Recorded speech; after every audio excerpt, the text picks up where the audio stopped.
आज की जो हमारी क्लास होगी वो क्लास 8 की होगी। टॉपिक हमारा रहेगा आज का न्यायपालिका। बहुत इंपॉर्टेंट टॉपिक है ये। न्यायपालिका टॉपिक हमारा रहेगा। न्यायपालिका टॉपिक स्टार्ट करने के पहले हम देख लेते हैं कि जो हमारा संविधान है उसमें आर्टिकल्स 124 से लेकर 147 के बीच में मेंशन किया गया है कि हमारे देश में एक न्यायपालिका भी होनी चाहिए।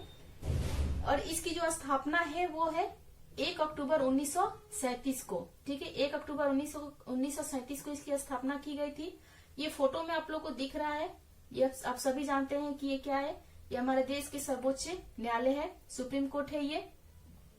यहाँ पे बड़े से बड़े समस्याएं भी, केसेस भी क्या होते हैं, सॉल्व किए जाते हैं। देश के प्रमुख जो केस होते हैं यहीं पे सॉल्व किया जाता है।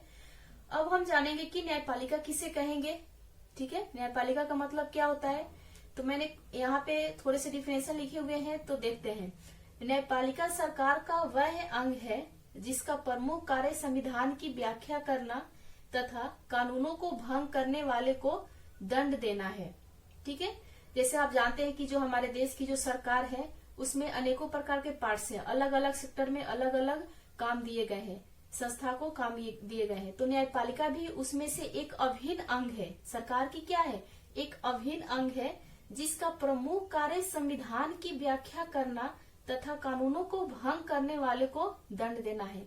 अगर किसी भी प्रकार के व्यक्ति संविधान की किसी भी प्रकार का आलोचना करता है या उसका उल्लंघन करता है या उसके बारे में अपशब्द बोलता है या कानूनों को भंग करता है, जो भी हमारे लिए, हमारे देश के लिए कानून बनाया गया है उसको भंग करने की कोशिश करता है, तो क्या उसको भंग करने की कोशिश करता है तो उसे दंड देना ही क्या है, न्यायपालिका का प्रमुख कार्य है। जो भी इस प्रकार के व्यक्ति कोई भी क्रिया करता है तो उसको दंड देना किसका काम है, न्यायपालिका का काम है। ठीक है, यानी कि हम कह सकते हैं कि इस तरह से कानूनों को भंग या उल्लंघन करने वाले व्यक्तियों को दंडित करने की संस्थागत व्यवस्था को ही क्या कहेंगे, न्यायपालिका कहेंगे। ठीक है, एक बार और डेफिनेशन देखते हैं कि न्यायपालिका सरकार का वह अंग है जिसका प्रमुख कार्य संविधान की व्याख्या करना तथा कानूनों को भंग करने वाले को दंड देना है। इस तरह से कानूनों को भंग या उल्लंघन करने वाले व्यक्तियों को दंडित करने की संस्थागत व्यवस्था को न्यायपालिका कहा जाता है। ठीक है, तो न्यायपालिका का अर्थ क्या है ये हम लोगों ने समझ लिया अच्छे तरीके से। अब हम देखेंगे, अच्छा एक और बात है कि क्या आप लोगों ने कभी सोचा है कि अगर मान लो कि छोटे छोटे जो केसेस होते हैं उसको भी क्या हम सुप्रीम कोर्ट में ही सुलझाते हैं? नहीं, इसके लिए मैंने आपको एक ट्रायंगल बनाया हुआ है, जैसे आप यहाँ पे देखेंगे। ठीक है, जैसे जितने भी यहाँ 5 स्टेप में आपको दिया जाएगा, जो भी न्यायालय है उसको दिया जाएगा। जैसे फर्स्ट में है न्याय पंचायत, ठीक है, उसके बाद है मुंसिफ न्यायालय, उसके बाद है जिला एवं सत्र न्यायालय, उच्च न्यायालय और सर्वोच्च न्यायालय। सबसे शिखर पे जो हमारा है वही क्या है, सर्वोच्च न्यायालय है, जो आपको यहाँ पे फिगर में देखने को मिल रहा है। सबसे निचले स्तर पे जो है वो है न्याय पंचायत। जैसे गांव में क्या होता है, पंचायत होता है, तो गांव की जो भी प्रॉब्लम होती है, जो भी जैसे किसी के साथ लड़ाई या झगड़े हो गए या किसी भी ग्राम से लेकर किसी प्रकार का कोई भी प्रॉब्लम होता है तो हम कहाँ पे उसको सुलझाने की कोशिश करते हैं, न्याय पंचायत में। ठीक है, जहाँ पे हमारा सरपंच होते हैं वो क्या करते हैं, उस समस्या को सुलझाते हैं। यानी कि जो हमारा न्याय पंचायत होता है वो किस स्तर पर होता है, ग्राम पंचायत, ग्राम स्तर पर होता है। उसके बाद जो हमारा आता है वो है मुंसिफ न्यायालय।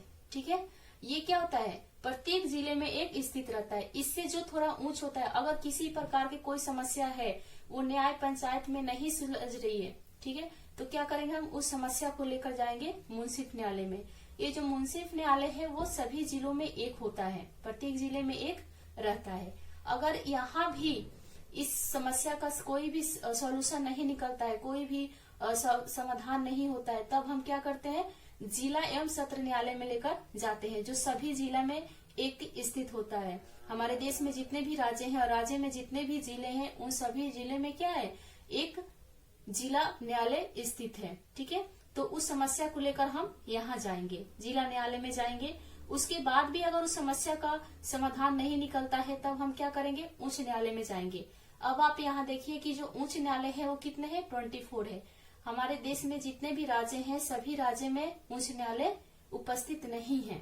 ठीक है, यहाँ 25 है। सभी न्यायालय में, सभी राज्यों में उच्च न्यायालय स्थित नहीं है, सिर्फ 25 ही है। इसमें ये है कि कुछ ऐसे राज्य हैं जिसमें 2 राज्यों को लेकर एक ही उच्च न्यायालय की स्थापना की गई है, यानी कि 1 या 2 से अधिक राज्यों का उसमें सुनवाई किया जाता है।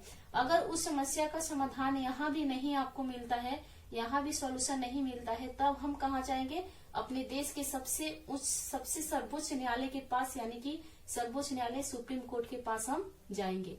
ठीक है, इसके आगे कोई भी न्यायालय नहीं है। जो भी आपके पास प्रॉब्लम्स, आपकी जो भी उलझने होगी या जो भी समस्याएं होंगी, वो यहाँ पे उसकी समाधान किया जा सकता है। ठीक है, सबसे जो उच्च न्यायालय है वो है सर्वोच्च न्यायालय। तो आप देख सकते हैं कि कैसे हम क्या कर रहे हैं, बिल्कुल निम्न स्तर से लेकर धीरे धीरे बढ़ते हम सर्वोच्च न्यायालय की तरफ बढ़ते गए। ठीक है, तो इस तरीके से हम अचानक से कोई भी केस को हम सर्वोच्च न्यायालय के पास लेकर नहीं जा सकते हैं। पहले हम अपने ग्राम स्तर से शुरू करेंगे, फिर जिले से करेंगे, फिर उच्च न्यायालय में जाएंगे, उसके बाद हम सर्वोच्च न्यायालय के पास जाएंगे। ठीक है, तो ये होता है हमारा एक ट्रायंगल होता है जिसके अकॉर्डिंग हम चलते हैं। अच्छा, अब देखते हैं हम कि जो हमारा न्यायपालिका है वो किस प्रकार के कार्य करती है, हमारे देश में इसकी क्या भूमिका है। तो सबसे पहला जो हमारे न्यायपालिका का भूमिका है वो है न्याय करना। जैसे आप फिगर में देख रहे हैं, बिल्कुल जो ये लोहे की तराजू है बिल्कुल क्या है, बराबर है। एक समान तरीके से सभी के साथ क्या करना है, न्याय करना है। उसके अपराधों के बेसिस पे उसको दंडित करना है। तो न्याय करने का मतलब क्या, कि न्यायपालिका का मुख्य कार्य न्याय करना है। ठीक है, जिसमें कार्यपालिका, ये न्यायपालिका है जिसका काम है न्याय करना, जिसमें कार्यपालिका कानून का उल्लंघन करने वाले व्यक्ति को पकड़कर न्यायपालिका के सामने प्रस्तुत करती है।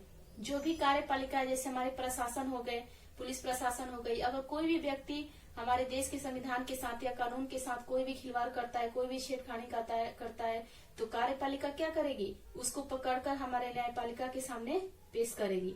फिर उसके बाद क्या होगा कि न्यायपालिका उन समस्त मुकदमों को सुनती है। जो भी मुकदमा होता है उसको न्यायपालिका सभी को सुनती है, दोनों पक्षों को सुनेगी। उसके बाद उसके अपराध के बेसिस पर, ठीक है, उसके अपराध के आधार पर न्यायपूर्ण निर्णय देती है। जो हमारी न्यायपालिका है वो क्या करती है, पूरे तरीके से सारे मुकदमों को सुनती है। उसके बाद उस व्यक्ति ने किस प्रकार का अपराध किया हुआ है उसके आधार पर न्यायपूर्ण निर्णय देती है। ठीक है, दूसरा जो हमारा भूमिका है, जो कार्य है न्यायपालिका का, वो है कानूनों की निर्माण करना। वैसे तो आप सभी जानते हैं कि जो कानून का निर्माण करना है वो किसका कार्य है, विधानमंडल का है।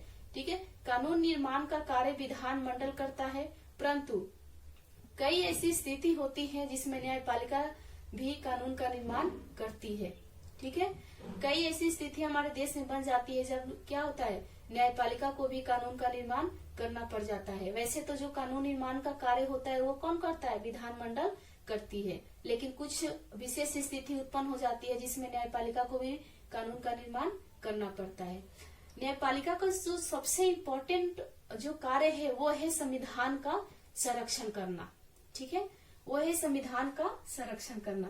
न्यायपालिका का मुख्य कार्य ही है संविधान का संरक्षण करना। तो यहाँ पे लिखा है कि संविधान की सर्वोच्चता को बनाए रखने के कार्य भी न्यायपालिका का होता है। ठीक है, जैसे कि जो हमारा संविधान है उसको बिल्कुल सर्वोच्च स्थान पर सर्वोच्च बनाए रखने का काम किसका होता है, न्यायपालिका का होता है। अगर कोई भी संविधान के साथ छेड़खानी करता है, हमारे उसके साथ कोई भी अपशब्द बोलता है या किसी प्रकार का कुछ भी उसमें अमेंडमेंट करता है, तो वो क्या करेगी, न्यायपालिका उसको दंडित करेगी। ठीक है, जैसे कि व्यवस्थापिका जो होती है वो कोई भी कार्य करे, कोई किसी प्रकार का कोई कानून अगर लेकर आती है तो संविधान के लिए उचित है या नहीं है, हमारे संविधान में जो लिखा हुआ है उससे रिलेटेड है या नहीं है, या उस सारी बातों को मेंशन किया गया है नहीं, कहीं संविधान में लिखा कुछ और है और ये कुछ और मांग कर रहे हैं। तो ऐसा अगर है तो सारे कार्य को कौन देखता है, न्यायपालिका देखती है, यानी कि अपने पूरे तरीके से क्या करती है, संविधान का संरक्षण करती है।